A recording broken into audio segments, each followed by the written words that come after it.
Today we are honored to have the one and only Fred Boenig from the Daily Ripple. Anyway, you know we're here at Netroots Nation, and we're here to have some good fun as well as learn, educate, entertain, make sure that people know all that's going on in our body politic, and to make sure that we make a difference. But anyway, Fred, how are you doing today, my friend? I'm doing wonderful. It's a great time here. Tell me a little bit about what you do. Well, we have the Daily Ripple. It's a news aggregator called thedailyRipple.org. And, you know, we do a lot of work with center-left news sources and things like that. So we don't have any advertising, we don't have any pop-ups, and we don't ask for emails. It's just a news aggregator that you can see news all day long. Oh, well, that's great. Let me see. Are you guys having some audio problems with us? Did I hear low audio? Okay, the audio is low. Maybe I can try to do something about that. Tell me if that makes a difference. Let's go ahead. Is that any better? Audio's still low. Well, I'm trying. I think I turned her all the way up to see if we can get some better audio for you. Okay, it's good now. All right, I guess our audio is good now. Well, they're a moment behind. They're a moment behind. Anyway, folks, we're going to have a great program for you. So tell me a little bit about what you think of our current body politic. Well, I think that we have a president that is doing an amazing job. Right. That we have a lot of people who are wringing their hands, worrying about him. And I'm figuring that every day he goes to work, and he does it every day, and he's been bringing it along. So because you have a bad night at a thing, I don't think debating is important. I think people are more concerned about that, but the truth of the matter is we are in such a stage right now that my opinion is I really don't care who the hell is on top of the Democratic ticket. It could be a D with a goat. I get it. I want to make sure that people go out there, they go out there and vote, because what we're looking at right now are existential problems to the democracy in the United States of America. Yeah. And that is something that you don't play with at all.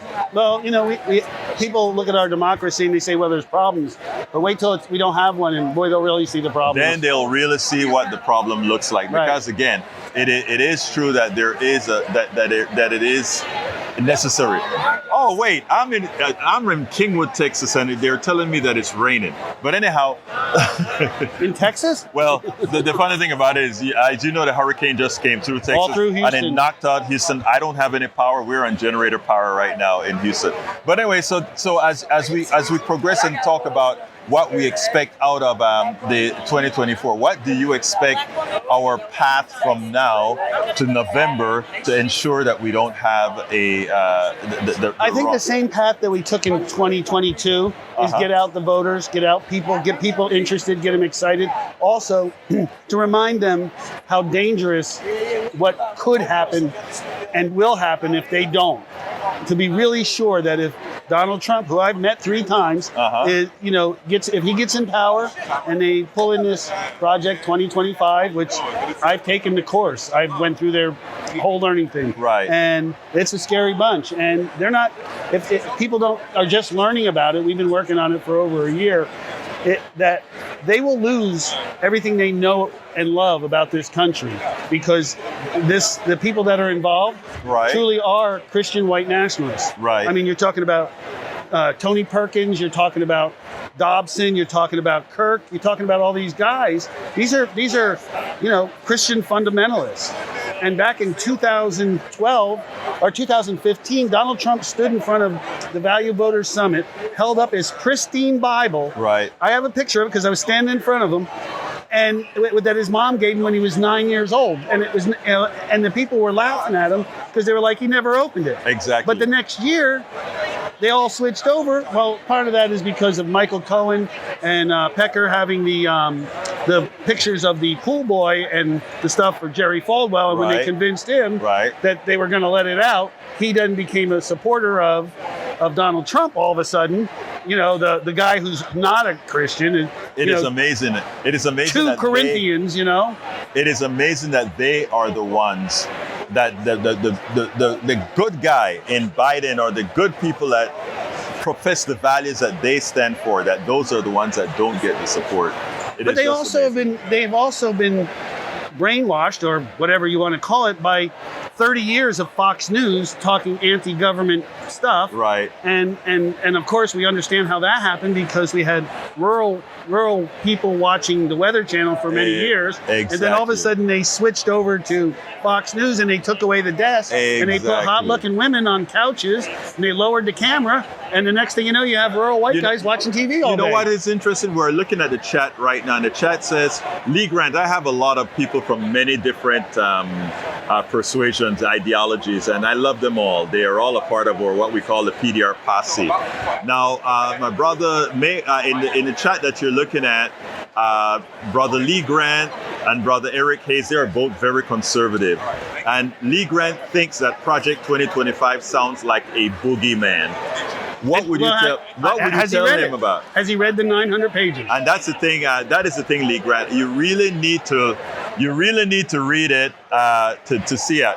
Hey, you really need to read it to actually go further in there. But I want to say one thing. Anoa. If folks, this is live. Anoa. I just want to let you know that I'm live and I have a segment. No. No, you're not doing anything wrong. I'm saying I'm live and in about 20, I have after him another person. If you have the wherewithal to do so. You said 20 minutes? In 20 minutes. Okay, excellent. Great. Anyhow, coming back to you, Fred. Tell him about Project 2025. All right. Well, the thing about Project 2025, this is a large bunch of organizations that have been working together for a very long time. Right. The Heritage Foundation has been working for a very long time, trying to make like anti-intellectual, right? Demonizing schools, saying all the colleges are a bunch of liberals or a bunch of socialists and all these things. They've also talked about like changing the work, getting rid of overtime.